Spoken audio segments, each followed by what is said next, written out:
Assalamualaikum warahmatullahi wabarakatuh. Selamat datang di podcast Asik TTM-an, ajang sosialisasi dan edukasi tanpa tatap muka, persembahan dari Kantor Perwakilan Bank Indonesia Kediri. Salam sejahtera, salam sehat bagi kita semua. Perkenalkan, saya Binti. Dan saya Dava Yuda. Kami berdua adalah host dari podcast Asik TTM-an kali ini. Nah, kita senang banget nih karena podcast kita kali ini ditemani dengan dua narasumber hebat yang selama beberapa menit ke depan akan berbincang-bincang hangat mengenai digitalisasi UMKM dan inklusi keuangan melalui KRIS bersama dengan Kantor Perwakilan Bank Indonesia Kediri dan Alinea Cafe. Nah, Bin, kan ada pepatah nih, tak kenal maka tak sayang. Kalau pengen disayang, ya kita kenalan dulu nih dengan narasumber kita hari ini. Iya, bener banget, Dav. Langsung saja yuk kita sapa Deputi Kepala Perwakilan Bank Indonesia Kediri, Bapak C. Tratmono Wibowo. Selamat pagi, Bapak. Selamat pagi, teman-teman. Iya, bagaimana Pak kabarnya hari ini? Sehat, alhamdulillah, semua sehat semuanya. Gimana kabarnya, teman-teman? Alhamdulillah, kami juga sehat. Nah, tidak lupa juga kita menyapa narasumber yang kedua, yang tidak kalah hebat juga, yaitu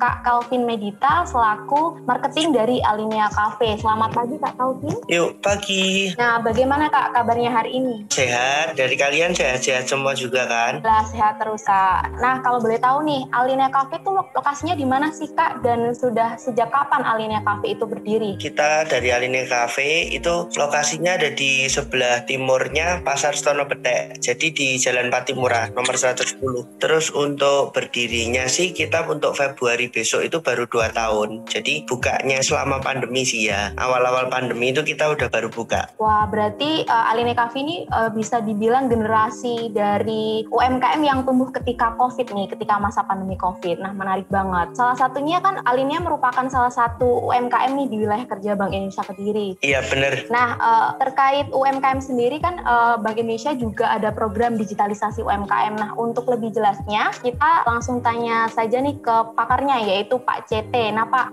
merespon dengan adanya pandemi COVID-19 seperti sekarang ini, apa sih Pak langkah kebijakan dari Bank Indonesia sendiri terkait dengan digitalisasi UMKM khususnya di wilayah kerja Bank Indonesia Kediri? Dan bagaimana sih Pak implementasi atas digitalisasi UMKM khususnya penggunaan KRIS? Nah, kalau ditanya kita itu pasti kebijakan BI terkait dengan digitalisasi UMKM. Jadi sebelum itu saya gambarkan dulu ya. Masa ini kan masa pandemi ini semua orang tahu bahwa semua serba terbatas. Kemudian semua serba tidak bisa berhadapan langsung. Ini membuat tantangan tersendiri bagi UMKM-UMKM. UMKM-UMKM ini punya tantangan untuk menaikkan penjualan. Nah, sedangkan UMKM sendiri ini adalah sebagai sokok guru boleh dikatakan itu ya untuk perekonomian Indonesia. Nah, UMKM saat ini itu 64,2 juta ada di Indonesia. Nah, ini memasok PDB sebesar 61% atau senilai 8,57 triliun rupiah. Nah, ini kontribusi yang tidak sedikit untuk negara kita. Nah, dengan adanya ini BI membuat kebijakan agar rekan-rekan tanda kutip ya UMKM ini bisa terbantu dengan masa pandemi ini. Nah, bagaimana kebijakan-kebijakan ini? Salah satunya kita tentunya dengan mengeluarkan KRIS, Quick Response Code Indonesia Standar. Ini apa sih Quick? Itu adalah kanal untuk pembayaran yang mempercepat dengan prinsip kita tuh cemumuah, cepat, mudah, murah, aman dan handal. Nah, ini sampai dengan saat ini sudah bisa tercapai 10, juta merchant, yaitu yang terhubung dengan KRIS. Nah, ini adalah satu langkah kebijakan BI yang terkait digitalisasi UMKM ini. Nah, ini juga harapan kita sekali lagi kita bisa mendorong untuk supaya teman-teman UMKM ini bisa menghadapi tantangan pandemi ini. Itu, Mbak. Nah, berarti BI itu terus memperluas penggunaan KRIS ya sebagai metode transaksi digital yang cemumuah, cepat, mudah, murah, aman, dan handal. Iya, betul.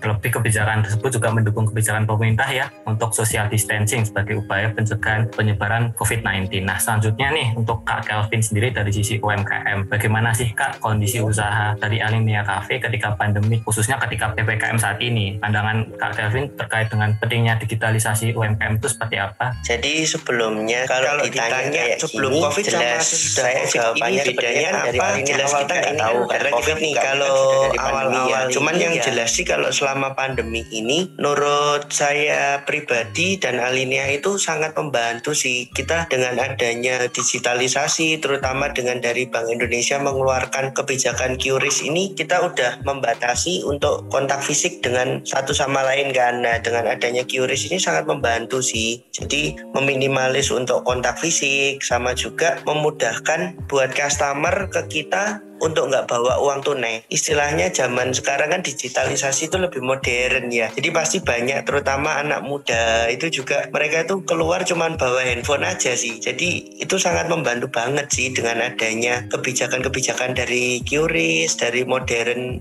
digitalisasi modern. Efek banget di kafe itu pasti sangat ngefek kalau menurut saya. Nah, untuk Alinea sendiri itu apakah sudah menggunakan QRIS ya Kak untuk transaksi pembayarannya? Sudah sih, dari awal kita buka Alinea itu 2-3 bulan setelah kita buka udah pasang QRIS. Berarti dari Alinea sendiri tuh juga mendukung program BI ya untuk transformasi transaksi digital. Nah, kembali lagi ke Pak CT nih. Tadi kan kita membahas mengenai kebijakan yang diambil oleh BI terkait digitalisasi UMKM. Selanjutnya sebenarnya siapa sih Pak target sasaran dari implementasi QRIS itu sendiri? Tadi salah satunya kan sudah dijelaskan oleh Mas Kelvin tadi ya. Itu adalah salah satu target dari kita, yaitu UMKM kita ini. Salah satunya yang pengusaha kafe, pengusaha makanan, dan lain sebagainya. Nah, target kita kalau lebih luas lagi, target selain UMKM yang memilih toko itu, kemudian juga yang ada di e-commerce itu, kita juga sasaran kita adalah kepada Pemda, dunia pendidikan, kemudian di bidang keagamaan, kemudian pasar, abgakum, warung, koperasi, dan lain sebagainya. Yang intinya semakin banyak kita, teman-teman atau suku masyarakat ataupun yang bertransaksi itu akan semakin mempermudah transaksi itu sendiri kalau dengan QRIS itu tadi. Jadi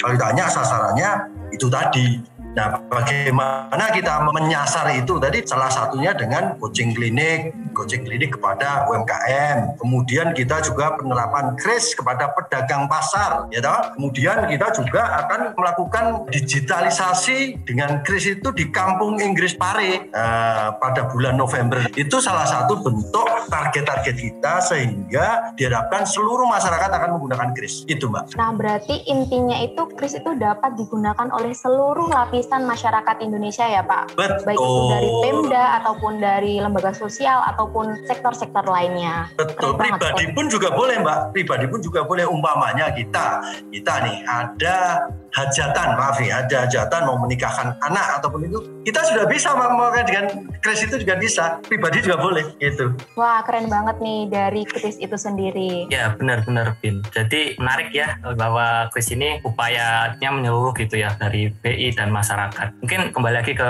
Kak Kelvin ya, Alinea Kelvin ini kan sudah menggunakan QRIS ya Kak. Nah, manfaat dan kemudian apa saja nih Kak yang diperoleh itu ya setelah menggunakan QRIS? Kalau dari segi kita itu tadi seperti yang sudah saya sindir di awal, itu kan kalau semisal kita harus meminimalis untuk kontak fisik sama customer. Nah, itu sangat membantu yang pertama. Yang kedua, jadi lebih aman untuk kita, jadi nggak simpen duit terlalu banyak di kafe. Soalnya kan semuanya langsung masuk ke rekening. Nah, jadi lebih simple. Dimana kalau semisal kita nggak ada yang handle di sana, untuk pegang uang ini lebih aman gitu. Sama yang ketiga, untuk kembalian. Itu yang sering kali, apalagi di Indonesia ya, kalau kita ada kembalian kurang 500, kurang 1000, kadang itu lebih susah gitu loh. Tapi kan kalau pakai QRIS ini kan habisnya 500 ya 500, maksudnya nggak ada kembalian sisa ataupun kurang. Jadi uangnya pasti pas kan semuanya. Itu ngefeknya kalau di kita itu. Terus sama juga lebih cepat. Jadi untuk pembayaran itu lebih cepat daripada kita harus bayar terus nanti kasih kembalian kalau pakai uang tunai. Nah, kalau pakai QRIS kan tinggal scan terus masukkan nominal aja. Itu lebih cepat ngefek banget sih. dan terutama kalau lagi crowded itu ngefek di antrian. Itu pasti pembayarannya lebih cepat. Itu sih efeknya kalau buat kafe. Oke, berarti ini ya Kak ya, ada segi keamanan dan juga keuangannya lebih tercatat gitu ya. Bener. Berarti proporsi antara uang tunai dengan kris ini berapa besar ya Mas ya? Kalau di kita sih lebih nentuin segmen umur ya mungkin ya. Mungkin jadi kalau anak muda itu penggunaan kris sama pokoknya yang non tunai itu lebih banyak. Tapi kalau memang mungkin kayak yang lebih umur atau lebih sepuh itu mereka kan mungkin nggak tahu ya. Jadi itu dia lebih banyak pakai uang tunainya. Cuman kalau di segi anak muda sampai pekerja yang menuntut harus ada digitalisasi sih mereka lebih banyak yang pakai QRIS. Oke, berarti QRIS ini lebih banyak di anak muda gitu ya Kak ya? Bisa dibilang gitu sih. Oke, mungkin untuk kendala dari penggunaan kris ini seperti apa sih Kak? Mengatasinya seperti apa gitu? Kalau kendalanya sih seperti yang saya bilang tadi, terkadang kan ini yang ada di Alinea ya problemnya. Itu biasanya kan kita udah ada brosurnya nih sama pamfletnya di sebelah kasir. Nah itu pasti ada yang tanya ini apa sih, kadang kan ada yang nggak tahu. Nah jadi yang jadi kendala itu mungkin juga ini kan istilahnya kan solusi baru ya. Jadi ada beberapa lah customer itu yang belum tahu apa itu QRIS. Jadi yang jadi kendala itu terkadang jadi lebih lama karena kita harus edukasi ke customer dulu untuk cara pakainya apa. Tapi setelah pakai ya lebih cepat sih. Terus setelah itu untuk kendala yang kedua sih bisa dibilang nggak fatal sih, cuman yang lebih menurut kita sih yang lebih ngefek yang itu untuk ngaturnya karena ini kan pengenalan istilahnya ya. Jadi untuk memberikan edukasi ke customer itu kan juga butuh waktu. Itu yang kendala terutama sih gitu. Oke, siap. Berarti kendalanya di edukasinya gitu ya Mas ya? Iya benar. Iya. Oke, kita kembali lagi ke Pak Cet ini. Kalau dari BI sendiri sebagai regulator nih, kendala apa sih Pak yang ditemui itu ketika implementasi kris selama ini dan bagaimana Bank Indonesia itu mengatasi hal tersebut? Ya, Mbak Binti, Mas Dava,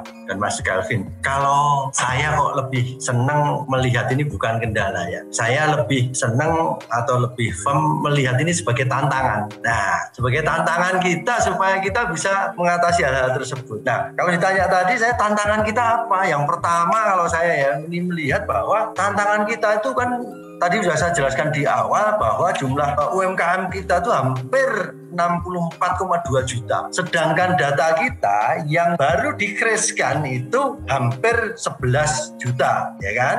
Ini masih ada 10,7 tadi ya merchantnya tadi. Berarti masih ada lag yang sangat banyak. Ini tantangan kita bagaimana mengkriskan UMKM ini dari 11 yang telah kita capai 10,7 atau 11 juta itu menjadi semua UMKM dapat dikriskan. Itu yang pertama, itu tantangan bagi kita, bagi lembaga Bank Indonesia untuk mengkriskan itu yang pertama itu. Yang kedua, memang ini tidak semua UMKM ini melek teknologi, boleh dikatakan seperti itu ya. Nah, melek teknologi dalam artian ya kita kan tidak bisa menggebyah-uyah ya dalam arti dari Sabang sampai Merauke. Ya, mungkin ada yang kecil, ada yang besar. Mungkin yang besar sudah melek teknologi, tetapi yang kecil-kecil ini menjadi tantangan kita bagaimana dia supaya bisa onboarding lah. Jadi istilahnya kita onboarding kan, kita dorong supaya dia melek teknologi sehingga jualannya bisa lebih maju lagi. Kemudian untuk teknisnya juga kita ada tantangan dari sisi teknologinya sendiri, dari sisi jaringannya. Ya, bagi UMKM yang di wilayah timur ataupun wilayah ya yang jauh dari perkotaan ini kan jaringan sinyalnya jadi tantangan tersendiri. Dan bagaimana kita menjembatani itu supaya mereka bisa nanti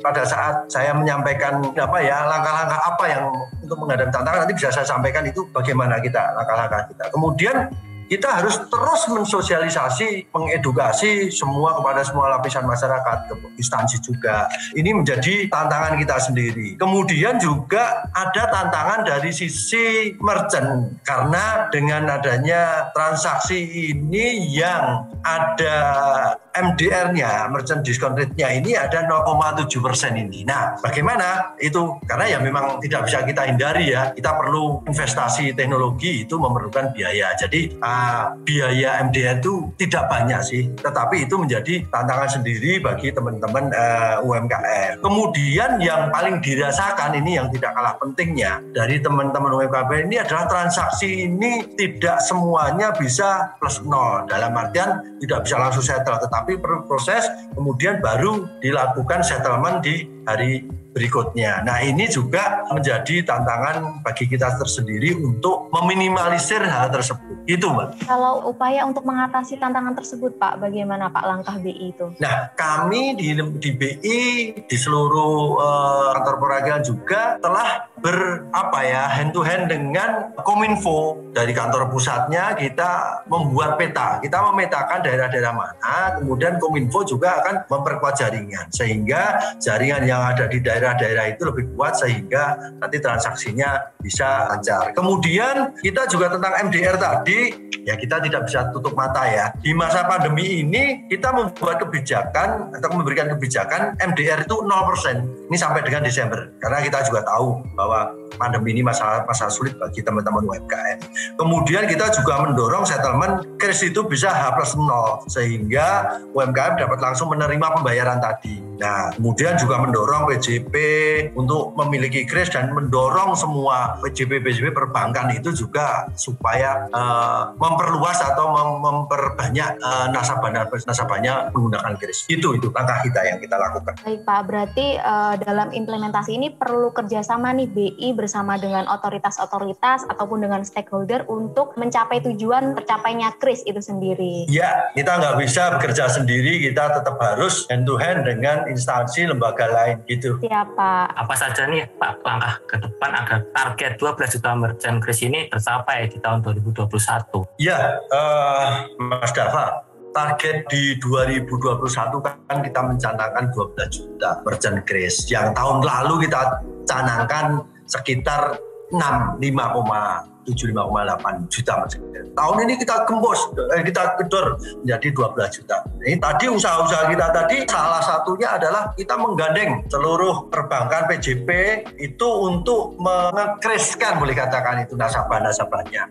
Kemudian melalui podcast ini contohnya kita juga mengedukasi masyarakat dengan podcast ini, edukasi kepada UMKM. Kita menggandeng contohnya Mas Kelvin tadi. Ini loh sukses story-nya sehingga teman-teman yang lain yang UMKM masih 64 juta ini bisa tergugah untuk menggunakan kris itu tadi. Oke, untuk harapannya nih Pak, implementasi dari kris di seluruh wilayah kerja BI Kediri agar dapat merata itu seperti apa ya Pak? Nah, ini sebetulnya harapan bangsa kita semua bersama. Kris itu adalah salah satu metode digitalisasi UMKM. Nah, harapannya dengan mempercepat proses transaksi ini, semua UMKM yang menggunakan kris ini akan naik transaksinya, akan naik pendapatannya, sehingga ini akan mensejahterakan seluruh masyarakat yang ada di Indonesia ini. Belum menggunakan kris ini harapan secepatnya gunakanlah kris karena itu semuanya akan berujungnya efisiensi terhadap teman-teman pelaku usaha itu tadi. Keren. Jadi semoga target dari 12 juta merchant di tahun 2021 bisa tercapai gitu ya Pak? Ya, itu yang target kita bersama. Nah, untuk Kak Kelvin nih dari pelaku UMKM-nya sendiri, apa sih Kak harapan atas implementasi digitalisasi UMKM melalui kris ini? Oke, kalau harapannya sih dari kita yang segi UMKM sih sangat setuju ya sama yang tadi dibilang sama Pak CT.